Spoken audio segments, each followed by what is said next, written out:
In the Lord of the Rings film, Gandalf pronounced evil as evil. So welcome to my review of the Temple of Elemental Evil.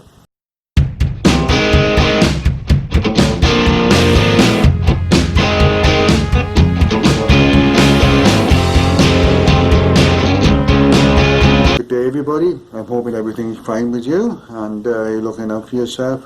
It's a surprisingly cold June day today, which is why I'm wearing a coat. Now it's an unusual way of doing things because normally I set up a camera on a tripod and work from there. Unfortunately my camera's been doing a lot of fussiness with the focus and it's been blurring in and out when I tried doing the reviews. So I decided to put my mobile phone up instead and work from there. Now in the description below, before we go any further, is a link to one of my books. So would you be so kind to actually click on it and purchase the book? Not that expensive. It helps supports me, and not only that, you get a book out of it as well, which you can't lose. Right, now back in the day, Gygax produced the Village of Hommlet as an introductory model to the game of the Advanced Dungeons and Dragons, and a lot of players and a lot of dungeon master cut their teeth on it, and they learned how to role play as a result of the model itself. Now, when after it was produced, Gygax promised there would be a sequel to it, and therefore people probably expected they're going to be out very soon. But as TSR grew in popularity with the role-playing games of Dungeons and Dragons and other products, Gygax found his hand full and decided to concentrate more on running the business side of things and producing the occasional model. And as a result of that, he put the Village of Elemental Evil to the back burner. Now later on, the blind Broom and his brother to set up an entertainment side of TSR persuaded Gygax that it would be a good idea. And to this end, they sent him to Hollywood, where he was going to set up the Dungeons and Dragons television series and also possible films. So whilst he was off over there, the Broom brothers came over here and decided to sort of ransack the business, as it were. It's a long story and I'll probably cover that sometime in the future.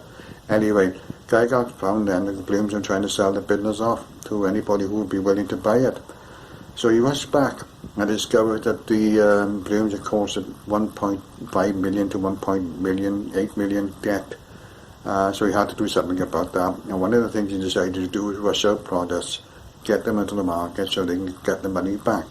One of these products was the Temple of Elemental Evil. So he gave all his notes and diagrams and everything to Frank Mentzer, who put them all together, polished them up, and sent them out then as the Temple of Elemental Evil, which was published and sent out in 1985. What you get for your money? You get a big booklet of 127 pages and also a map on the inside, a map booklet which depicts the Village of Hommlet, the surrounding area, and also Nulb and the Temple of Elemental Evil itself.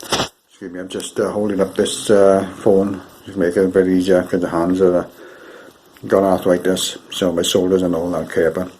Right, so yes, you got the booklet, maps of the Temple of Elemental Evil itself, and you got huge room descriptions of a very massive dungeon, several levels deep and sprawling, with a lot of rooms in there and a lot of tricks and a lot of traps and definitely a lot of creatures.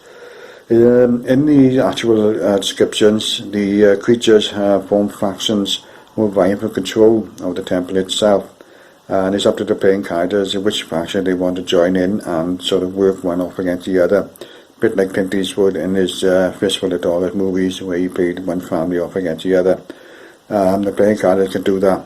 In my experience, and the playing characters I work with decided they were going to ransack and kill just about everything in there.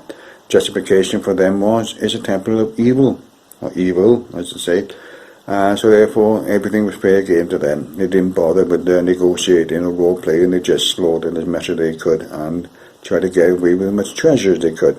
And of course, they woke up the evil at the bottom of the temple itself, a character a little bit too much for them to handle. And that's it really. The positive side of the model is the fact that there's a lot to do, a lot to see and a lot to get on with, and it can occupy Quite a few weeks of real-time play, maybe months if the Dungeon Master and the playing characters go through it with a fine tooth comb. You can have quite a lot of game value out of this particular model, and so that's a good thing, that's a good positive. On the negative side of things, well, where do I say, the fact is that the Temple of Elemental Evil has Hommlet attached to it. Now, Hommlet already been published way back at the beginning of the Dungeons & Dragons game, and as I said, a lot of Dungeon Masters have bought that model and cut their role-playing teeth with it. So why they should see fit to repeat it again and put it in the Temple of Elemental Evil was a bit of a redundant waste of pages as far as I'm concerned. The other the thing is as well is that the Village of Nulb is barely described in the book. You only get a few pages of it, and bare bones pages at that. It's up to the Dungeon Master to actually flesh out the whole thing and give characters names and environments and houses, descriptions of the streets, the places, and so on and so forth. And it's a lot of work for a Dungeon Master who perhaps have just bought the Village of Hommlet who just started running the Village of Hommlet model, and that's what he expected then. Do similar with Nulb, write it all up, and of course with the, unless you've actually got the model, unless you've got a village homebrew that you've done yourself, you can slot it in. You could be floundering trying to fill in the Village of Nulb itself. So what I did was I ignored Nulb, chucked that to one side, and moved Hommlet closer to the Temple of Elemental Evil, so the players then can use Hommlet as a base of operations for further forays into the temple itself. I put it something like about maybe 9 miles away, so it's workable. There's, according to the management model itself, Nulb is about 8 or 9 miles away, but Hommlet's a lot further. So it's a bit of travelling involved for the playing characters to get the Nulb. So my opinion was get rid of Nulb altogether and just use Hommlet as the actual foundation or soapbox, if you like, for playing the rest of the game. As I said, you've got a lot to get involved with the playing characters. There's a huge amount to explore, and as I said, massive sprawling levels and so on and so forth. And the booklet has some demigods in there as well, along with all the moon descriptions of all the environments of the dungeon, plus all the creatures. Some new creatures are involved, and some new treasures are involved as well. So it's quite a wide range book for that. The level range is 1 to 8. But I would suggest banging it up to 1 to 10, because by the time they get to the lower levels, there could be a lot to be trying to control and take care of, which may be a bit too much for an 8th level party, and they might get total party kills as a result of that. So if you put it up to 10th level, they got a little bit of a chance when they actually get the bad guys and release the bad guys, in other words. There's also elemental nodes which get involved in the lower levels, so that means they've got to be well equipped to actually take them on, plus fight whatever creatures are in there, and explore it, of course. So that's it really. I hope you enjoyed this little review. Yeah, I just hope life's treating you fine, and so rock on, yeah.